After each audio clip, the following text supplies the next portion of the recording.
Good morning. Ayin Beis, Volume 3.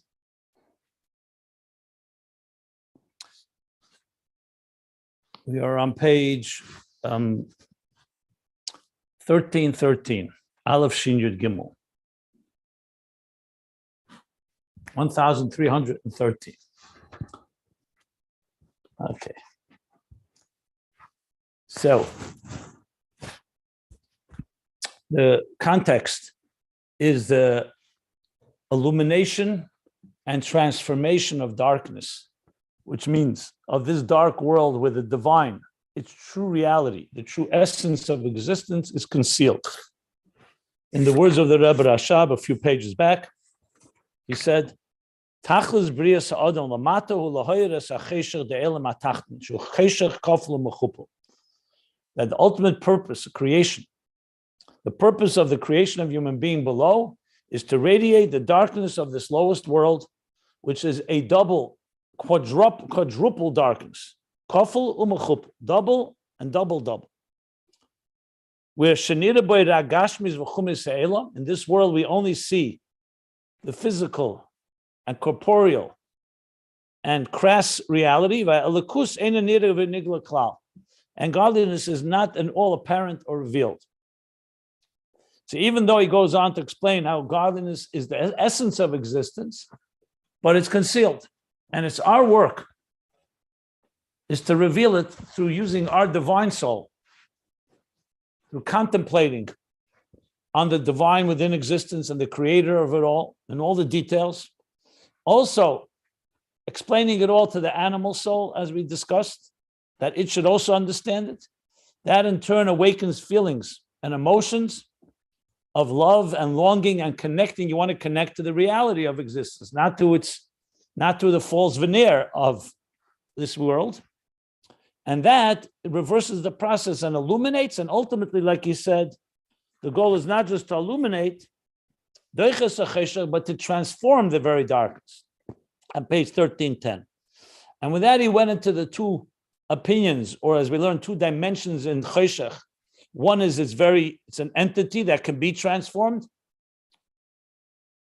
And then its personality that it conceals and limits and doesn't allow the Ur to be revealed, which is what we began discussing, gave the example of the faculties, the human faculties, the difference as they are in the soul before they enter a human body and manifest into the human organs and limbs, and then how they do manifest. So there's a concealment, a quantitative and qualitative shift that goes through. And that's an example, as he said, for the Esher Spheres Lamaila, the Eiros and Kalim of the energy and containers in Atzilus, which conceal. Firstly, the Eir HaBligvul is concealed. Then even in the Eir HaGvul is also concealment after concealment, as we explained on page 1312. Then at the bottom of 1312, he went, and then the concealment intensifies as it goes from Atzilus to Biy'a. And now it does, beginning with the parsa, with the partition, or the curtain, or the veil between Atzilus and Biy'a, that creates another paradigm shift. So now existence is starting to become a personality of its own, a yesh, that does not have a shini amahus from the way it was in Atzilus. As explained at the bottom of page 1312, that in Biy'a, even the highest levels of Biy'a, the neshama, is still not the way it is in Atzilus, to the point that the levushim of Biy'a, there you start having the taruves, the mix of what he calls teverah, as I explained, the positive and the negative, the divine and the anti-divine, which is the divine and that which does not feel the divine, and to the point that in Biy'a, it's miyutera, yitzira, it's mechza mechza, and nasi, it's rubeira.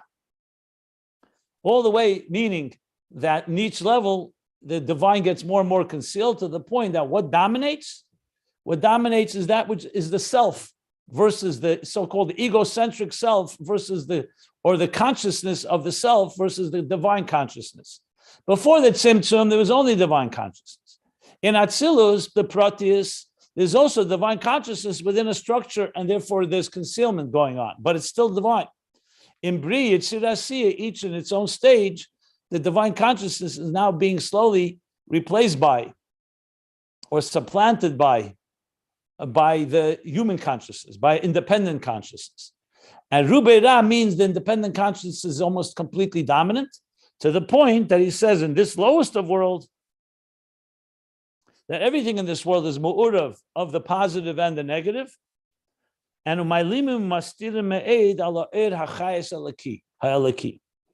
it very much conceals and covers up on the divine energy. And that's the cheshach of this world. I'm reading at the top of 1313. Like he mentioned back in page 1307, which is a language from Tanya chapter 36. There's double, there's quadruple darkness. I'm going to go back to the parentheses. I said I do research, and I did. To the point, that's why all the affairs of this world are difficult, are harsh, are hostile, are challenging, all the different words you want to say. So there's more words there. Koshim v'roim, he says there, and Rishoim gevrim by, and the wicked dominate there. And that is, like he says in Tanya, the end of chapter 6. Then the final piece that we learned, he says that's in general the world, on the world level. What about on the personal level? The same thing. The Histopsis of the divine soul and the animal soul, besides the fact that the faculties of the divine soul become more tangible and more corporeal, more relate to the physicality of this world, the lack of Aveda causes a hisgabrus, a dominance, an overwhelming dominance and predominance of the darkness of the animal soul that darkens the energy of the divine soul and weakens it.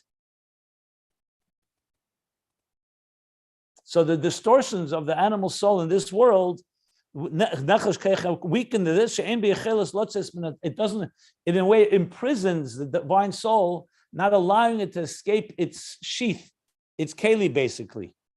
And nartaka, as he said. And that's Histopsis already a state of golus, not just concealment, but golus means literally like exile, displaced in a place that's not its own, like putting someone in prison, not in a place where they belong. They're not at home. And the last words we learned was commission is bar lil, she has based meaning Histopsis. That there's two types of Histopsis. One is a Histopsis like the koiches, for example, the faculties inside the body are not golus. They're concealed and they're limited. But you can't call them golus ready when you're in a place that you don't belong. It's like a king put in a place into a prison. It's completely inconsistent with the natural divine soul when it's in this state of golus. And that is so there we have microcosm on a personal level, essentially the same statements he's been making about on the global level. The darkness of the world that conceals the divine within to the point of cheshach kaflam mechub. Before we read on, which is where we're up to, which now comes about reversing the process. Now, once the stage is set, now comes the process. What is our role? What is our mission? Remember, this is not meant to stay this way. This is the way it was created. Now comes the next stage, which is how all this will be reversed. But I want to go back to the parentheses because I did look into it. And here's what I found. First of all, b'makom acher, he said that elsewhere, I'm reading line 2, koflim mechupel are the 4 klippas, shalosh klippas atmeis and klippas nega, as I explained. And that's the le'umazah of the 2 yechudim of Avaya Lekim and Avaya Eya Chesi Imi. So the b'makom acher I found was the Rebbe Rashab himself. Even though initially it doesn't sound like that, but so far I found it in the Rebbe Rashab himself. It's a Maimer, a Rosh Hashanah Maimer Zeh Hayoim Tofreish Nun Zayin.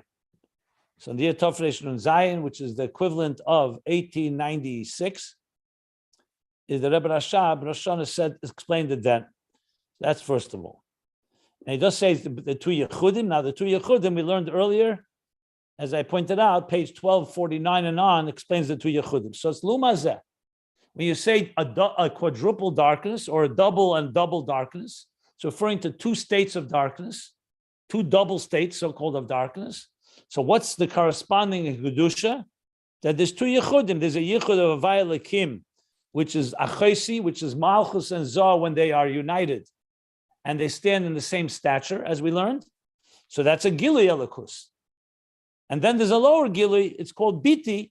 I'm sorry, that's a chesi. Then there's a higher gili, imi, where malchus goes all the way up to bina, and it's mashpia into zah.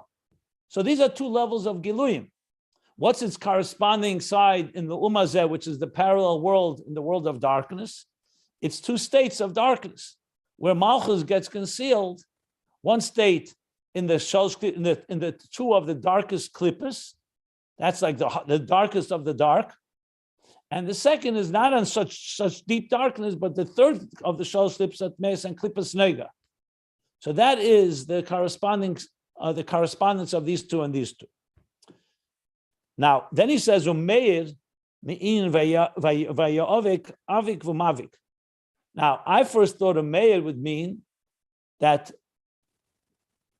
he comments, someone comments. I could not find where this comment is coming from, because Meir means a comment. It sounds like someone's commenting on that from the other. Now, it could be the Rebbe Rashab is just writing it in the third person, even though he means Umeir, that I'm being Meir. But afterwards, he does write, Adayin lo ayanti, speaking in the first person.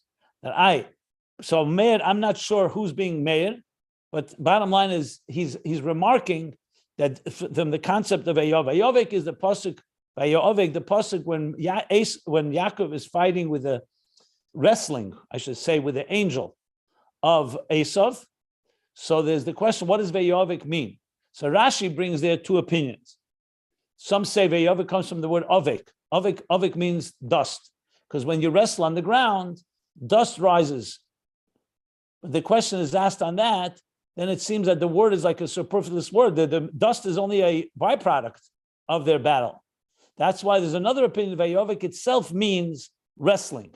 It doesn't mean the dust that comes out of the wrestling is the wrestling itself. Not to go into all the details, there's a Tzemach Tzedek's Maimer on this. I don't want to go into all the specifics. So Ovik and Mavik are basically two stages there where he talks about the different interpretations in Vayovik. And then the Rebbe Rashab's Efsher HaKavona, it could be the intention of this is on the Maimer, on the Zoyar. So the Zoyar is in Zoyar volume 1, 170a, where he asked the question, what does Vayovik mean? And he asked, what's the difference between Ovik and Efer, and Ofar? Sorry, Ovik and Ofar. So Ovik is dust, Ofar is earth. So the Zohar asked the question, what's the difference? And the Alter Rebbe has a Maimer on this. The Maimer is on the Pasuk Vayovik Tovkuf Samach Vov.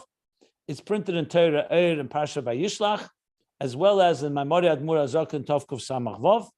And there he explains that the difference is that Ofar, things grow from earth. And Ovik, nothing grows from ash. Ovik is what remains after there's a fire, the Zohar says. So when you burn something, what remains? Ash. Ash is not a place where you plant things. Can something grow from it minimally? He says perhaps. Yes. But the growth that comes from Ofar is the earth of the ground. That's where you have real growth. So both are levels that are low levels because they're both low, but Ofar actually brings growth. So it's more Kedusha. And Ovik is more Klippa because it doesn't allow things to grow. As he says there, in Klippa, nothing comes out. There's no offspring, no fruit from selfishness. There's fruit from selflessness. From Kedusha, you have fruit. Something grows from that. So he explains that's between Efer and Ofar, of Ovik and Ofar. Now, the Rebbe Rashab says, "V'tzorich la'ayin v'adayin lo yayanti b'zeh." So clearly, the Rebbe Rashab didn't really delve himself into it. He's just bringing the point. So when you look in the Maimer there, especially one of the versions, there are three versions of this Maimer in Tovkuf Samach Vav from the Rebbe, from the Alter Rebbe.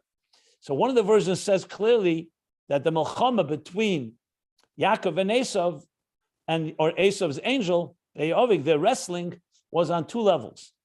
And that's clearly what he's talking about here. One is Melchama between Zah of Kedusha and Zah of Klippa, the Midas of Kedusha and the Midas of Klippa, where the angel of Esav was fighting so-called the Midas, the emotions of the Kedusha of Yaakov, and he thought he could prevail, but he couldn't, because Yaakov comes Yud Ekev from higher levels, the Bittul of Moichin, that protects Yaakov, and Yaakov, therefore, he could not overpower Yaakov. And the second part of the battle is the Melchama between the Malchus of Gedusha of Yaakov, and the Malchus of Klippa of the angel of Esav. And that is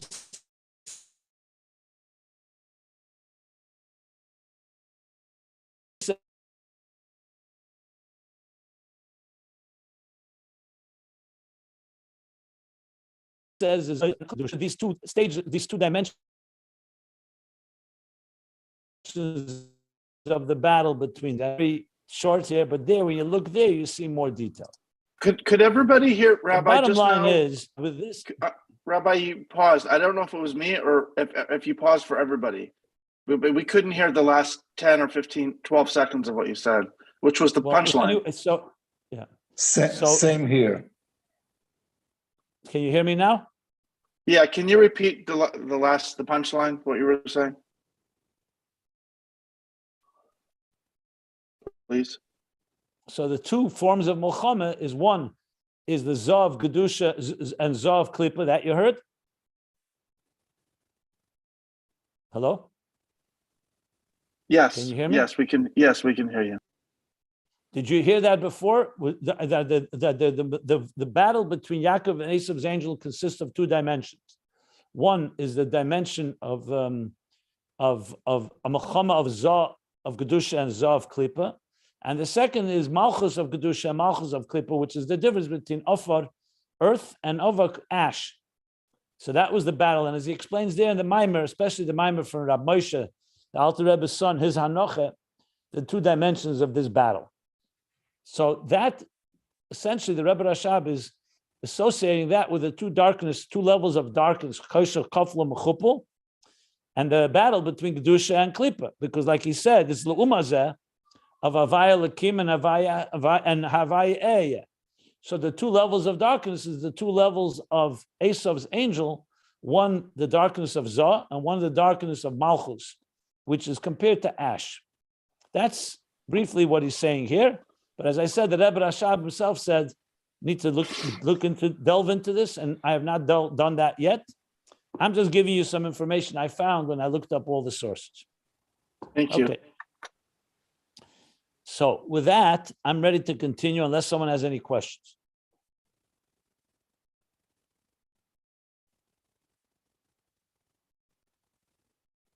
So we're going to start from the line that starts Bebchinas Golus on page 1313. The pages can be found if you want to follow along the text in ayinbeis.com. So now, after explaining all these levels of darkness and the way it is also the divine soul and the animal soul, to the point that it's a state of Golus. So he went through the concealments all the way from Atzilus and higher than Atzilus, in Biy'a, all the way to the lowest world, where it's a quadruple darkness. So he says now, look, like this. And this is the purpose, this is the function of the service of man, of our Avodah, the work we do. To overpower and dominate over the darkness of the animal soul, which has concealed and darkened the faculties of the divine soul. To go out, to exit out, and to free ourselves from the darkness. In addition to free ourselves from the darkness, to radiate this darkness. Which means to separate or clarify and refine it. So there's the two sides. On one hand, all these concealments led to a state where the divine and godliness is concealed to the point of total concealment, to the point even of displacement in this world, and namely the divine soul within the animal soul. That's our lives. That's called Golus, where what drives us is primarily our material needs and our self-interest and our self-preservation. The void of a person is to reverse that and to overpower and win the battle against the animal soul and reveal the divine, which means to separate, clarify, and refine that dark state of that this world and the Nefesh Abamis imposes on us. And this was really elaborated upon on page 1307. where he began the topic, especially on 1308, where he spoke about when he started the whole topic, the whole explanation of the contemplation. So he said these words. That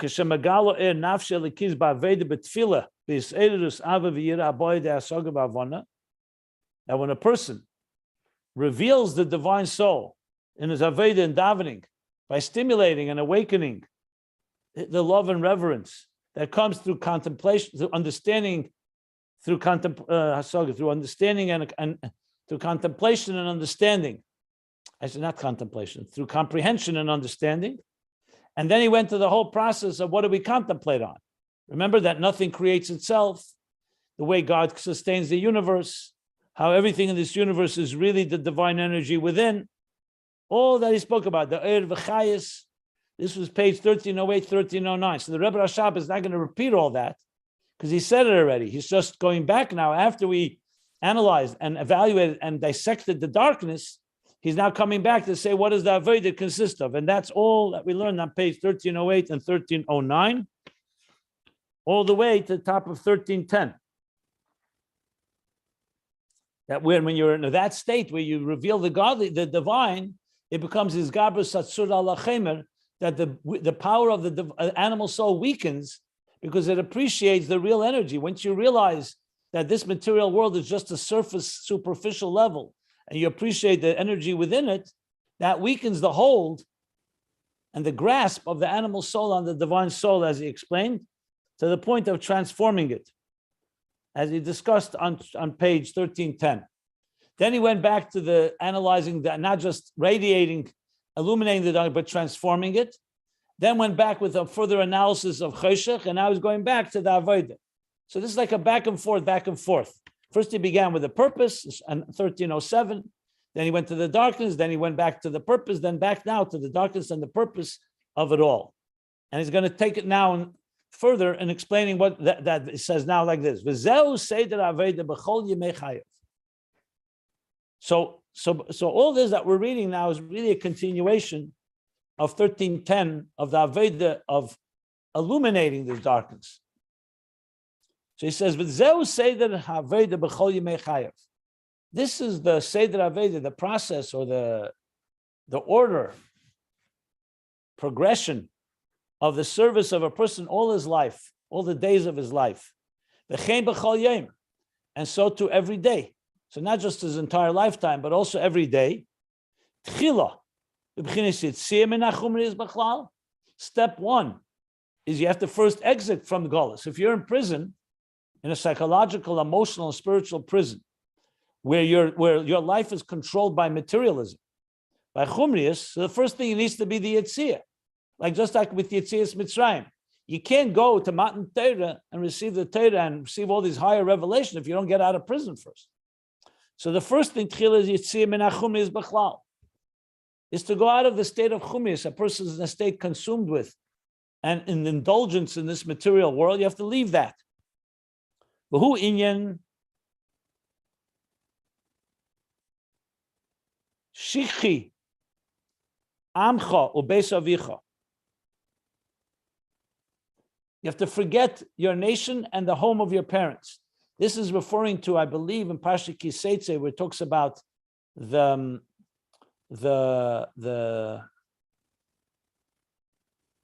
Kiseitze le'melchama. Yeah, that when a person is a soul is in a state, that's how Chassidus explains it. In a state of Golus, you have to first forget your nation and your home of your parents. We're talking the negative influences, like when you say when Avraham Avinu lech lecha ma'artzecha v'ladlecha ma'beis avicha, he had to leave his homeland, his birthplace, and the home of his parents. So what does that mean? Not just physical leaving; it means also the impact of his culture and everything that, and his comfort zones and his routines and habits. So the same thing here. It means forgetting amcha beis avicha. You have to leave that culture of materialism. What is the avodah of that? Is first feeling that that this culture is not a positive one. As long as you feel very comfortable there, and you feel very comfortable there and very at ease, you're never going to leave. If you feel that prison is your natural place, so you have to have a sense of sensitivity and sadness, a broken heart, that this is not where I belong. I don't belong here. And that requires an awareness that many of us need to develop, because when you're in darkness long enough, you get used to it. And it becomes your pattern, your routine, your nature, your second nature. So you need to have the meridus b'chinas leiv nishbar, feeling this is not where I belong. Meridus means literally bitterness, but it's sadness, a sense of discomfort, to the point of a leiv nishbar, a b'chinas leiv nishbar, state of leiv nishbar, like a broken heart. Now, a broken heart should not be confused with a broken heart of a tragedy, or of a loss, or of death. That's a different type of broken heart. Here he's talking about feeling where you don't belong. It's like you suddenly realize this is not where I belong. I'm in the wrong place. I literally, just a few weeks ago, someone came to see me and said to me, I've been living a very hedonistic life, completely indulgent, went into many details. And he says, at some point, I was just in another country doing things one should not do. And I suddenly realized, he used to come to my classes for many years and still listens. And he reminded himself of things that he heard. And he says, I don't belong in this place. He just realized that this is like, he's completely defiling and polluting and his whole soul. And he just felt, I said, so weren't you enjoying yourself? He says, yeah. But suddenly I realized this is like completely not me. I'm escaping my reality. I'm just finding some relief. He has a lot of challenges in his life. He says, and he just came back. He says, I'm never going back there. Now, we hope that he can sustain that. But it's a sense of feeling I don't belong in this place. It's not my place. Now, that takes avodah. Some people need certain types of avodah. Some people get it through hitting rock bottom. Some people get it through seeing the light. So there are many ways a person can come to this. He's not going into the detail right now, because here he's summing up, and you'll see in a moment, he's really going back again, taking pages upon pages of Ayin Beis earlier and just connecting the dots here. Again, ba'erech, as was explained earlier at length, the Seder Aveda, in the order of Aveda, in the progressive order of Aveda, in the general, Shvira Klolis means breaking away. It's essentially feeling broken, but here it means breaking away, where you feel this is not where you belong. As long as you're attached to your indulgences and your lusts and all the things your materialism, you need to have a break. So Shvira Klolis means to break away, but really Shvira Klolis means that you feel broken. So overall, feeling this brokenheartedness, that I don't belong here. Shvira Klolis da chumris. You're breaking the very chumris that has hypnotized you and is holding you hostage in his tentacles. Ayidei keved reish. Keved reish literally means heaviness of head. Like it says, ein emdim nispal el metech keved reish. A person shouldn't begin davening unless they're in a state of keved reish. And Rashi explains hachnoah v'shiflus, that you're in a state of submission and humility. Because if you go into prayer fully arrogant or fully comfortable with everything going on in your life, the prayer is not going to pierce you. It'll be, you'll do the prayer. So you have to go in and say, I'm going in to pray because I want change in my life. Because what I have, I want to go somewhere else. So you need the keved reish. Keved reish is what he's comparing to leiv nishbar and shvira klos ayidei keved reish. So that's step number one. You have to not be comfortable. You have to free yourself in some way, from where you are right now, which is called being trapped by the chumrius of this world, the golus. Someone's comfortable with golus. How are they ever going to move from there? And the truth, by the way, applies to Mashiach. We're very comfortable in this world and we're apathetic, as I spoke about last week, Chavches Nissen and so on. What's going to motivate you to move? If a person is very comfortable, they're very comfortable. So the first step is what he calls Yitzia min achumrius bechlal, or he calls the shvira klolis the achumrius ayidei keved reish, an overall displeasure and discomfort, and even and all the other disses you can bring into the picture with the state of affairs as they are right now. Then he's going to come now and speak about stage 2. Now, this is, again, very, very brief. He's clearly referring to my modem earlier. I'd have to find where he spoke about commission is at least, that I remember, 2 or 3 times for sure, in volume 2, maybe even in volume 3 somewhere, but volume 2 for sure, and volume 1, where he discussed the Seder Aveda. In some places, it was actually going through davening and explaining each stage in prayer. Remember, davening is 4 stages. It's like the ladder, Sulam Mutzav Arza, the ladder in Yaakov's dream that consists of 4 rungs, 4 stages as one leaves the Chumrius and elevates to deeper spiritual levels. Remember, we're going from Asiya Gashmius now, and Chumrius, to Yetzirah, to Biy'a, to Atzilus. That's the reversal of what we spoke about before, how the concealment happened from the top down. Atzilus, Biy'a, Yetzirah, Asiya. So here we're coming to climb. So the first step is you got to get out of the mud. You got to get out, as the Friedrich Rebbe says a number of places, the blotte. Blotte in Yiddish is mud. If you're in the mud and you're completely in a, what's the word I want to use? Another word for mud. In the sludge of your life, you're not going to make any progress. So that's step number 1. Any questions on this? Because then he's going to speak now step number 2.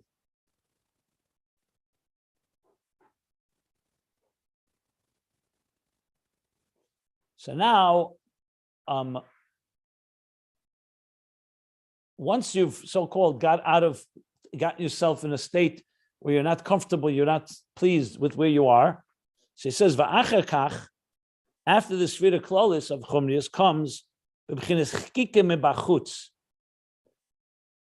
okay, so he's going to talk now about 2 states of Kika. Let me explain what that is before I read inside. We learned about this also quite a few times earlier in Ayin Beis. When a person has been living, let's say, in a mud hole for a long time, so to get out of there, we just described, you first have to get out of this mud hole. There's no way you can do anything. When you get out, you're still covered by mud. It's not like you're suddenly fresh and clean. So now you have to scratch off, scrape off is the right word. Chik is scrape. It also means engrave, but it could also be scrape, or it could also be to it's another word, I forgot the word, but scrape off the crust of the mud that you've been embedded in for so long. It's like cleaning off someone. So the first thing, you got to scrape it off. So in the scraping, he's going to talk about 2 levels of scraping. One is scraping from the outside, just getting off the outer layers of this mud that has become encrusted on the person. And the second is chikike mibifnim, is a more subtle and a more the next stage of cleansing, on a more internal level. So he's going to speak about these 2 levels of chikike. So the first thing is get out of that place. Now we got to get cleaned up. So he says, the scraping from the outside. What does that mean in Aveda? It means the refinement of the coarseness of the animal social, that it should not conceal and cover. Being in the mud is not just a state of concealment covering. There, the animal soul is dominating altogether. Like you said before, there, it's weakened the divine soul. You're in a place where you're in prison. Now that you've gotten out of prison, you still have your old clothes and you have all that mud around you. So now you need to do something to clean off that crust, to scrape off that crust, which is the refinement of this. For example, an example for that would be that a person, let's say, eats and drinks. Till now, they've been like a glutton, indulging in food and drink, whatever they want. They eat whatever they want. They drink whatever they want, without any limits, complete self-indulgence. Now, we're not telling you to stop eating, because a human being needs to eat. But what would be, would be, you take the same food, instead of eating whatever you like, you eat what the Torah says you should eat. Or number 2, you make a blessing on the food. You eat with a certain refined state, not like a glutton, not like a swine, but with a certain edelkeit, refinement. You eat with the intention of using the energy of the food and drink for good purposes. This is called so-called scraping off the animal soul's crassness, that it shouldn't be so much concealing and covering up the divine by taking the same things the animal soul was involved in, but now redirecting it and reframing it toward the right objectives. That is, which essentially is still scraping on the outside, because you're just taking the mud that was there, you're scraping it off and refining it and directing it properly. Then comes chikike mibafnim. And after that comes the next stage, a scraping mibafnim. What is that? Till now, you've been dealing, first of all, getting out of the mud. Number two, refining and removing as much as possible the animal soul's concealments. Now he's going to talk about actually refining the animal soul. So he says like this: is now you're communicating with the animal soul that brought you down to this place. You've gotten out of prison. You've cleaned off at least on the first level. And now you're communicating and speaking and impacting the animal soul, a bittul. You're causing, you're sublimating and sublimating the animal soul through a divine comprehension and contemplation. Remember, before we said that also the animal soul should understand. When he spoke on the top of page 1309, that also the animal soul understands in its own way the benefits of godliness. So he says, that this should also be understood by the asaga, that understanding the comprehension of the natural mind of the animal soul, and with an awakening, clearly it means also of the animal soul, of a love and a reverence revealed in the heart. So now you're not just talking about getting, not just sur mirah. You're not just talking about getting out of the mud and getting rid of the outer, scraping off the outer crust of the mud in this case, but also you're actually speaking to the animal soul. So like we spoke earlier, I spoke the example of a battle in chapter 9 in Tanya. So the animal soul, the divine soul are total battle with each other. The first stage is the divine soul wins the battle and gets itself out of this war, but the animal soul has not been in any way affected. The enemy is still your enemy. So the next thing is somewhat taming and taming and lowering the animosity, so to speak, of the enemy. That's the outer form of scraping. But then comes persuading and convincing, and psychologically, emotionally, and spiritually, the enemy, that it should be part of, become your ally by explaining the value of the divine in your life. So that's already because you're actually changing. It's one thing to subdue your enemy. Another is to rehabilitate your enemy. The Alter Rebbe speaks about a ganef, that there are two ways to influence a thief. One is you catch him and you put him in prison. So you've stopped him from being a criminal, but you haven't changed him. The other is to rehabilitate him, to educate him, to train him that even when he's on his own, he will become no longer a criminal and actually become a person that's a contributor to society instead of being an enemy of society. That's already chikikim mibafnim, where the animal soul is being explained and trained and guided, like he says here, to the point, like we say in davening, why does it say b'chol libcha, with all your heart, b'chol levavcha, two bases, b'shnei yitzarecha, with the yetzer tov and the yetzer hara. They're both v'haftas Hashem lekecha, b'chol levavcha, with both sides. They call zeh, through this three-step process. It's obviously more steps than these three, but the general three that he just said.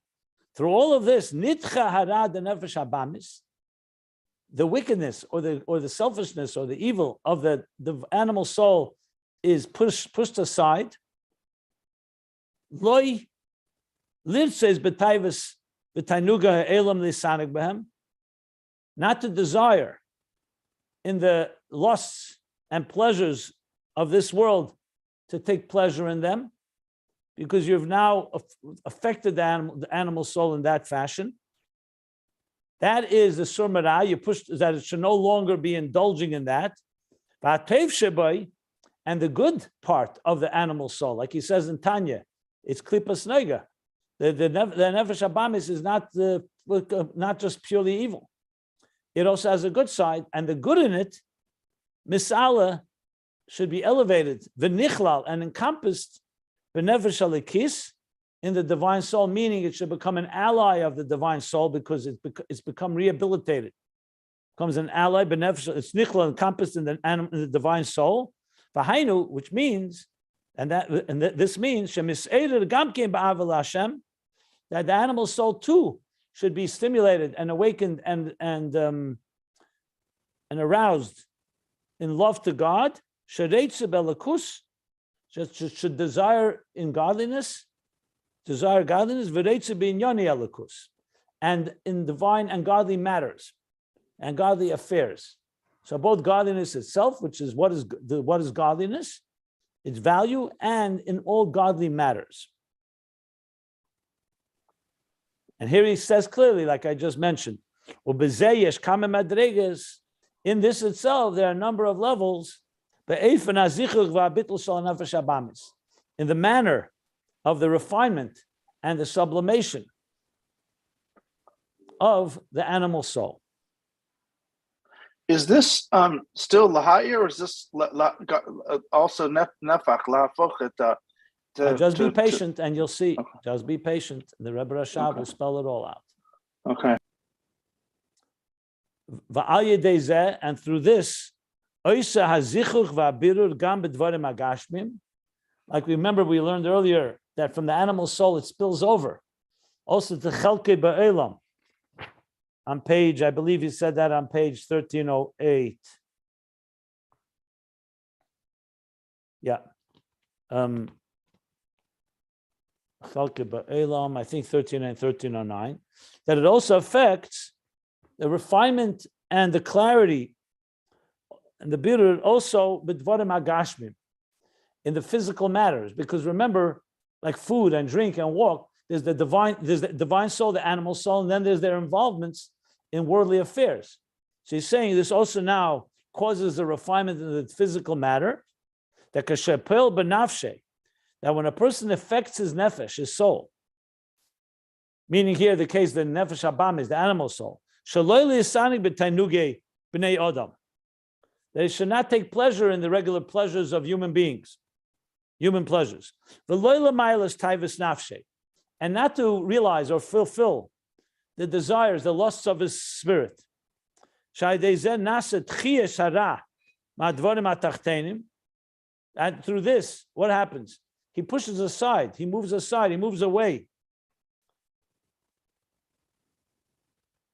the ra from the dvarim atachtenim, because remember, eating, drinking, all these things can all be used in a negative way, for self-indulgence and even worse, for complete gluttonous behavior. So now when a person causes, he shouldn't fulfill this in the taiva, and through this, he pushes aside the negative way of these dvarim atachtenim, which can go in both directions, and through benefiting from them or enjoying them, only with an intention for the sake of heaven, mizbar. So, like we said, to use it for productive purposes, for being a better person, for doing a mitzvah, for being kinder, gentler. So through that, mizbarer hanitzut satev shebehem. So it's not just that you're affecting your animal soul; you're also affecting the sparks within the objects that you're using within the physical matters of this world. You mizbarer, you clarify, you separate and clarify the nitzut tev shebehem. Remember, there's a divine spark, a good divine spark in everything. That is the sustenance or the vitality of the object, whether it's the piece of food you're eating, or it's the work you're doing, or is whatever other activity that you're engaging in. You free the spark, so not just like you free the divine soul from the golus within the body and animal soul, you've also freed the animal soul from the mud. And now you've also freeing the spark So, and then what happens? The second part is freeing it, but then comes v'nichol b'kedusha. It gets encompassed in kedusha, v'nisesef le'oray dezeh. And it actually increases energy in the person. He becomes a stronger spiritual person, because now the sparks within the divine sparks within existence are also empowering you. Not only are they not concealing and they're not trapping you, they're actually a catalyst and a springboard that propels you to greater heights. Like he explains in Tanya, section 1, section 1, chapter 7. That's what he says, that when you use the klipas nega, the things that are embedded in this material world for kedusha purposes, you're actually elevating, and it strengthens the kedusha as well.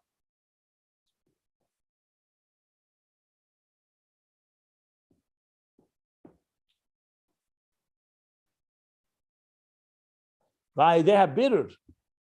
So now we've covered the animal soul, the divine soul, the animal soul, now also the world around it, the very worldly affairs that we're involved in, and the worldly objects. Now he's going to take it up. Remember, we said that first we went from higher than Atzilus through Atzilus, Biy'a, Yitzir, Asiya. The Rebbe Rashab is now going to elevate it back. So how do we get this? This doesn't end here. Now we start climbing the ladder of connecting more and more to the higher levels of Elikus, divine, within Seder Histopsis. So he says, and through this Seder, this clarity and this separation and clarity that we create below. Remember, it's called birur, because remember, in this world, food and waste are all taruves tevera, we discussed, to the point that the ra could be more dominant than the good.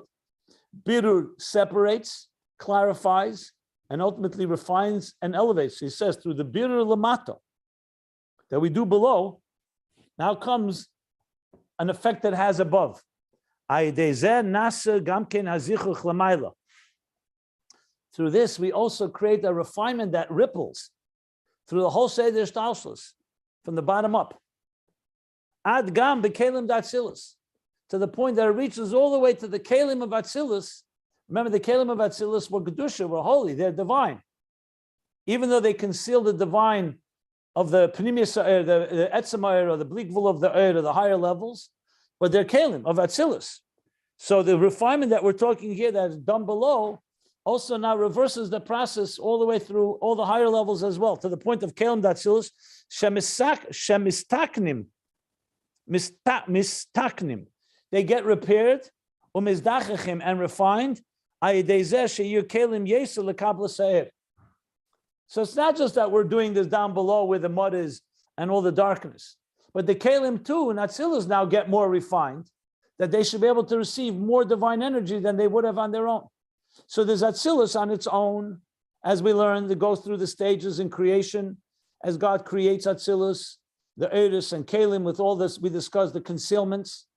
And then it goes into Biy'a, Yitzir, Asiya, all the way down below. When we refine ourselves below, when we pull ourselves out of the darkness, and the chikim b'chutz, chikim b'fnim, that affects the animal soul, and ultimately all the objects of this world, this in turn, as I said, creates a ripple effect all the way up to the kelim of Atzilus, that they too get more refined and able to receive more divine energy than they did on their own. That's what Avodah accomplishes. V'hainu, which means specifically, that in these kelim, which earlier just concealed the etzem ha'er, the essential energy, now they're radiating in the kelim, because the kelim have become expanded and refined by our avodah below. And the reason for that is very simple, because everything that exists below evolved from the kelim of Atzilus. It just went through the parsa and the tzimtzumim and all the halamas v'estadim and all the concealments we've discussed. But everything in this existence originates in Atzilus. So goes both. So just as it got concealed more, when we reverse the process and we reveal more down below, it affects Atzilus, that the kelim become more expansive and they receive even the etzem that's higher than Histopsis and kelim initially. U'sheyagilei er gam ba'elim is Biy'a. And moreover, that too should also should radiate also in the worlds of Biy'a, not just in Atzilus. So in Atzilus is Chiddush number one. The first thing is that even the Kalim of Atzilus now are Kalim for higher levels of energy that initially were concealed from the containers of Atzilus. But furthermore, it actually comes now, draws it also into Biy'a. Which means that through first that initial elevation, that the sparks elevate, lamata, that are clarified and separated and clarified and refined below, that elevate and are encompassed from Biy'a to Atzilus. So just like the spark first comes from the dark place and it's encompassed in Kedusha, then it comes together and gets encompassed to higher levels all the way from Biy'a to Atzilus. Shazeo Aliyah de Maila Shabbata. That's the Aliyah of Maila Shabbata, the first stage in Shabbos. Shabbos has 3 stages, as we learned at length. He's connecting it now to the Maimorim at the end of Ayin Beis, volume 2. The 3 stages of Shabbos. The first is after 6 days of working. What do we work? Uvdin the Chol Berurim. The work in this material world, in the weekdays, the Me'achel, is the Berurim we spoke about. So what happens on Friday? Friday afternoon or Friday evening is Maila Shabbata, is the beginning of Shabbos. So what does it do? It elevates everything we worked, elevates into from Biy'a to Atzilus, because Shabbos is Atzilus and weekdays is Biy'a. So then, after that elevation comes Nimshach Eir Atzilus B'Biy'a. That's the bottom, from the bottom up. Then comes Atzilus into Biy'a, and this comes the second and third meal of Shabbos, the second and third stage of Shabbos, where the Atzilus is now drawing it back into Biy'a.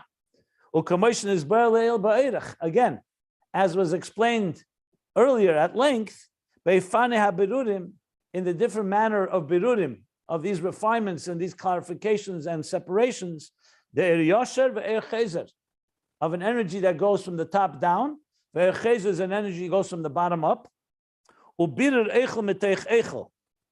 bitter of Eichel Metech Eichel, which is permitted on Shabbos, on weekdays is bitter Eichel Metech Pselis or Pselis Metech Eichel, where the negative, the waste and the food are all mixed together, and the job is to remove the waste from the food or the food from the waste. The Kedusha, the Toiv from the negative, like we learned, that's Birurim. So it's a real battle to remove the good from the negative or the negative from the good, as we explained there, back in the Maimorim of Ekev and those chapters, those like he's going to say now, which Maimorim back in volume 2. Then comes Shabbos, is Bir Eichel Metech Eichel. You're allowed to take from a piece of challah, you're allowed to take another, cut off a piece of challah. Because it's coming from good, you're taking a piece of the good from the good. But it's still bitter. Shazewa bitter b'Atzilus. This is the bitter in Atzilus itself. We're not talking about there's negative and positive like in Biy'a. Lias Kalim le'er elin yeser. That bitter Eichel Metech Eichel we learned is in Kedusha itself, in Atzilus itself, that the Kalim are now Kalim to a higher air, which happens through the work that we do below. We affect that Atzilus also gets elevated in that way, the Kalim. And then comes the process the other way around, that Atzilus draws that back down and sends it back down into Biy'a, as we learned there in earlier in Ayin Beis. Like he says, if Ayin Mashin is bar le'il, and delve into what was explained earlier, the Dibra Maskil Vayikach Kerech HaBeis, in Vayikach Kerech, the second Maimer, Uba Maimorim Sha'achrezeh, and the discourses that follow that one. He says that's on in volume 2, page 1041 and on. And delve also into the Maimer Bamidbar Sinai Ba'el Meir, that's volume 2, page 589 and on. So he's referring us back to Maimorim, where this is all discussed far more at length, which is very fascinating, because now that makes total sense, because that's the Giluyim of Elikus that he explained there was man, the Lechem in Hashamayim was related to Shabbos, because that's bitter without pselas. There's no waste; it's just kedusha. And there's Lechem in Haaretz, is the earth, the bread from the earth. That's birurim of the weekdays. Das Tachten and Das Elyon, as he explained. The bread from the earth is the lower perspective. The bread from the heaven is a higher perspective. This was all close to the end of volume 2. And now he's bringing it together that this is the process of what we do when we work in this dark world and we elevate existence. So reaching all the way up to, we elevate everything from the weekdays to Shabbos, the Birurim to higher than that. The Kalim then receive more the Etzem Ha'er, and then there comes the next stage is it draws it back down into this world. Yeah, that was all discussed at length in volume 2. Okay.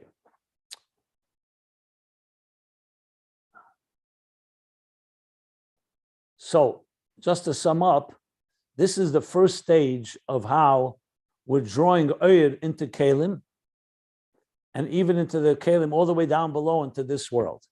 This is not discussed in response to your question, not discussed at all transformation of darkness. This is all about Giluyim and Eris in Kalim. Now remember that this is critical because you can't transform anything if you don't first bring in Kedusha into it. When you live in a world, like he said here, a person's living in the mud and trying to free themselves, the first thing is get out of the prison. Then you would try to, as he said, scrape off the dirt. Then scrape in the inside and get the animal soul involved. Then get the matters and affairs of this world also elevated. And this is still all bringing godly energy into existence. Transformation is a whole other stage that we haven't even reached yet. But he has discussed clearly at length in Ayin Beis, volume 2, was all primarily about Havayahu Elikim, bringing godliness into the world of Elikim, of Tzimtzum. But we still have to get back to the transformation of Tzimtzum. But I want to say this. I think it's important not to be mathematical and philosophical here, even though the Rebbe Rashab is going to talk about Einoid and transformation. But in Aveda, to be very honest, there's no way you can transform if you don't first reveal that which we're capable of revealing. So the truth is that even though the Rebbe Rashab will discuss the topic, in Aveda, if you really want to internalize this, the first step is the work that we're talking about here, which is Eris in Kalim, and that's why we're almost 2,000 years in Golus trying to do that. The transformation won't happen till Mashiach comes, like we learned at length. But it comes after you bring enough godly energy into the containers, then comes another level where we can then transform, which we will get to as we continue learning. But that's going to be the next paragraph. He's going to say all this is the Eris into the Kalim, not the Kalim on their own. But we will learn it all. And I just wanted to make that point, which I think is a very critical point. So, any questions? Because we've reached the end of the paragraph on page 1313.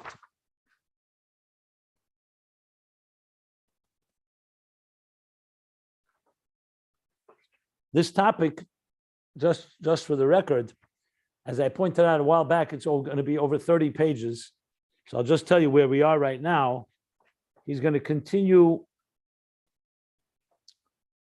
to move into the next step of transformation. But in transformation itself, we're going to learn there's a bunch of levels. If you recall, when all this began, when he said, Lahavin kol zeh, on top of page 1307, he said there's two ways to sweeten the water.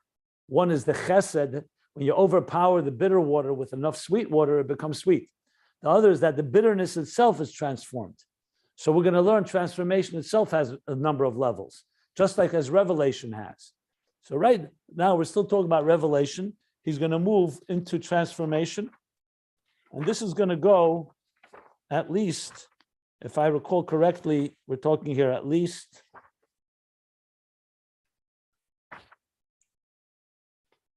till he gets back to the topic of the tzadikaya b'tiyufta.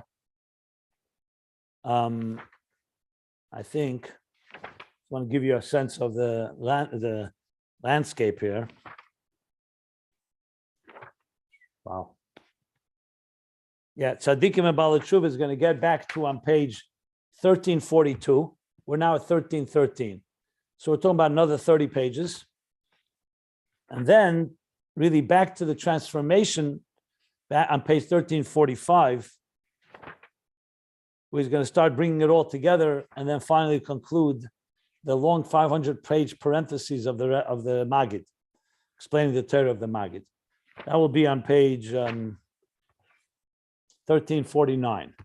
So from here, 1313 till 1349 is what, 36 pages, is going to be all this topic and many different angles of it and many levels of it. So you can brace yourself for a nice journey. It can take a little while. Even if we do a page a day, you're talking about 40 days, but we don't do a page a day. So we can talk about here a few months probably. But it's all worth it because this journey in understanding this whole process of essentially transforming your life and transforming existence from a dark, selfish, harsh reality into a divine garden.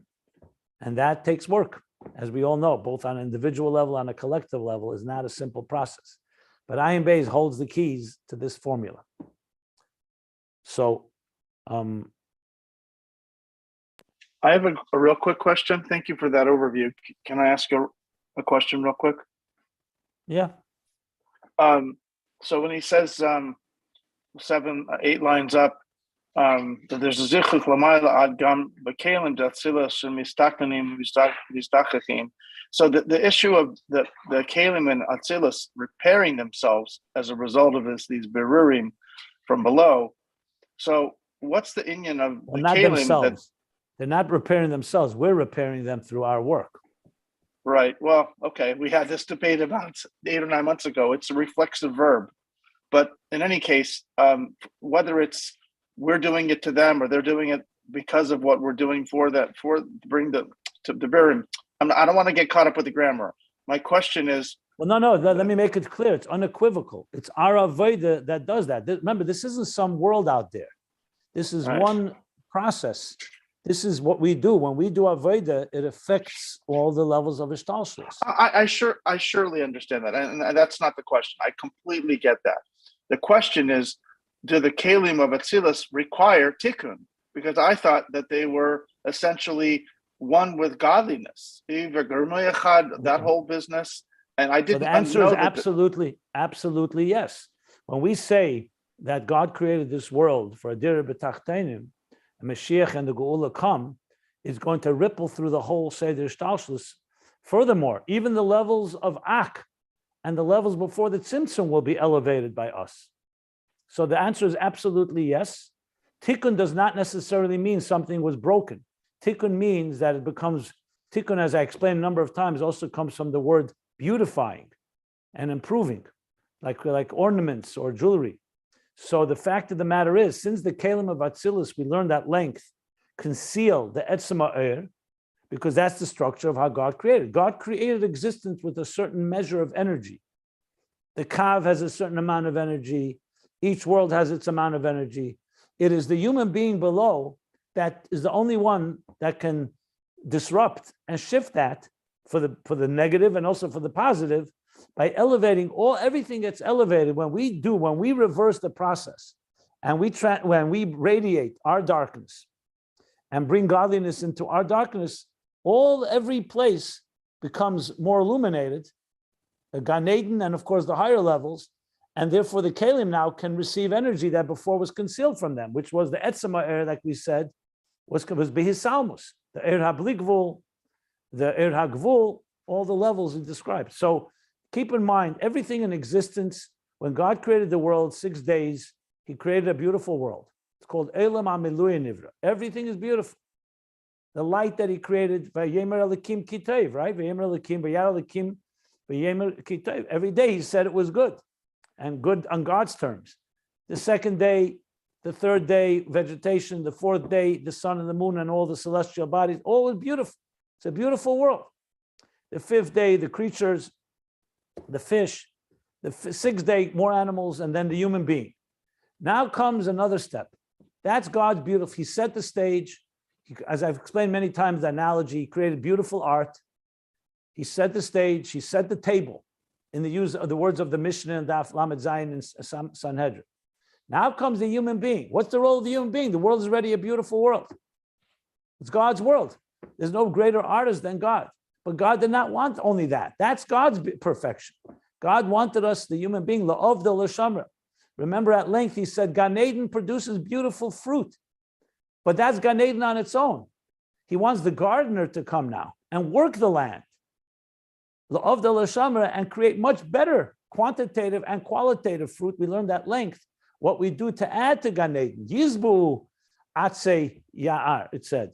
We want to sate and make it thrive and grow.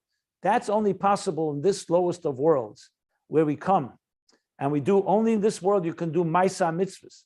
You can do actual good deeds. Only in this world do we have the resistance of a hell and a Hester and a darkness that we've been discussing here at length. Only in this world. And that's why, as he explains in chapter 36 in Tanya, all the higher worlds are all Yerida, Ba'er Panav Yisbarach.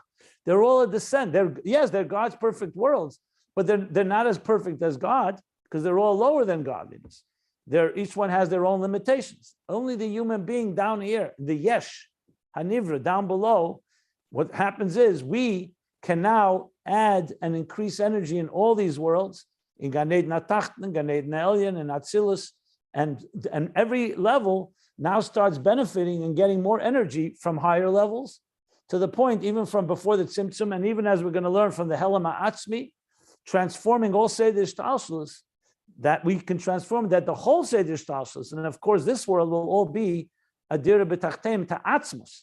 Remember, Histopsis does not relate to Atzilus. Histopsis relates to Giluyim.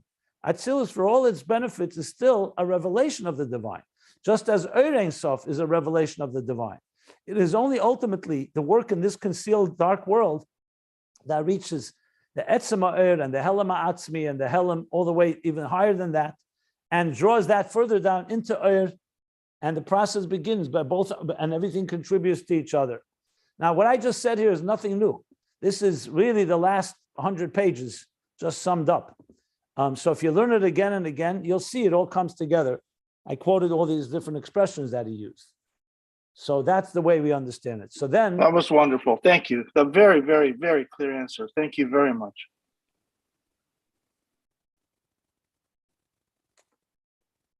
Okay. But I interrupted you.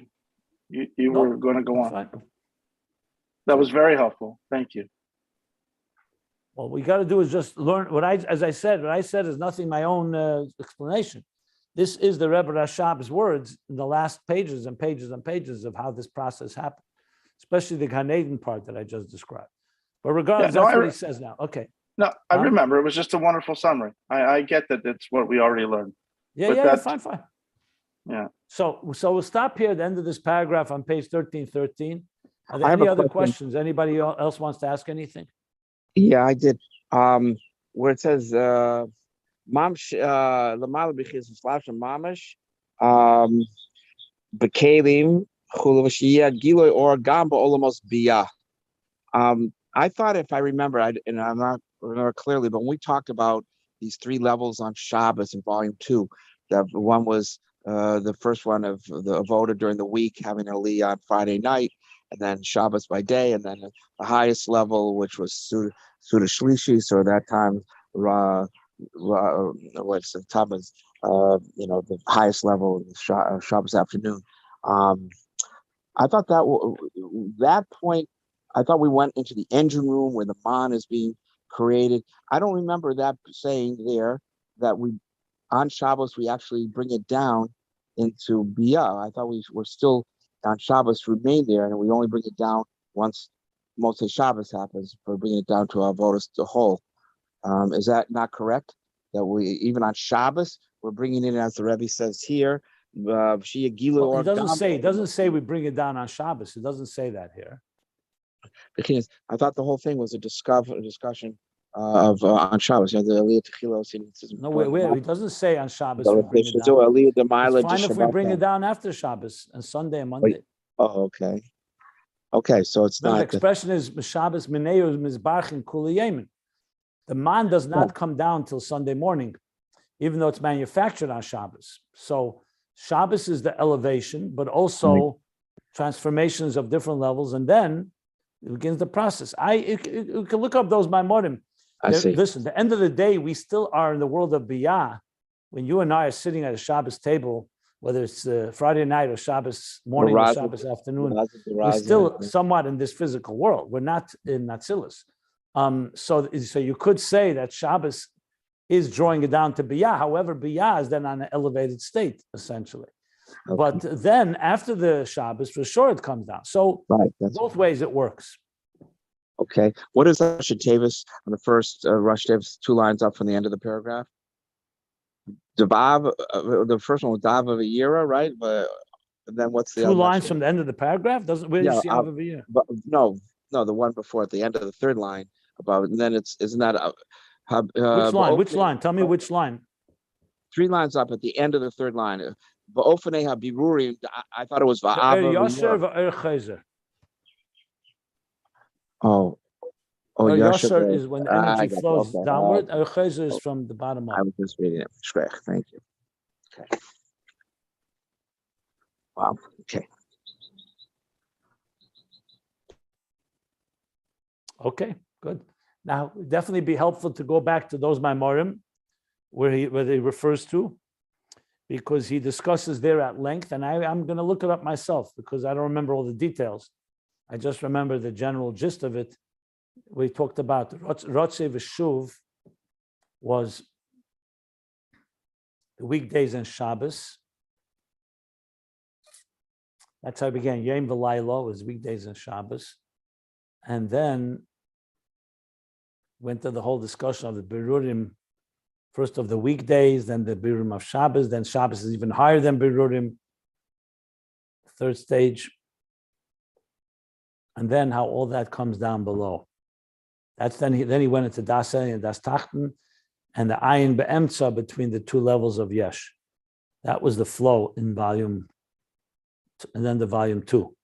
But I got to look it up because to see. But he's clearly connecting it to that, right? Okay, good.